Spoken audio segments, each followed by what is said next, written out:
শৈশব জীবনে বিদ্যুৎবিহীন চরাঞ্চলের আলোর চাহিদা মেটানোর একমাত্র মাধ্যম ছিল হারিকেন। হারিকেন গ্রামের ঐতিহ্যবাহী প্রতীকগুলোর মধ্যে একটি।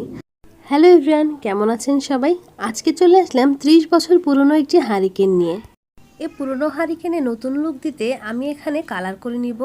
এখানে আমি ইউজ করছি এনামেল পেইন্ট।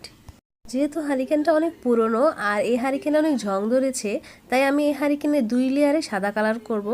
এখানে খেয়াল রাখার একটা বিষয় হচ্ছে, প্রথমে আমি এক লেয়ারে সাদা কালার করার পর প্রথম সাদা লেয়ারটা শুকিয়ে যাওয়ার পর আবার আমি আরেক লেয়ারে সাদা কালার করে নেব। আমার হারিকেনে 2 লেয়ার করে সাদা রং করা শেষ। এখন হারিকেনটা ডিজাইন করার জন্য নিয়ে নিয়েছি একটি ক্লের প্যাকেট। এই প্যাকেটে 2 অংশে ক্লে থাকে।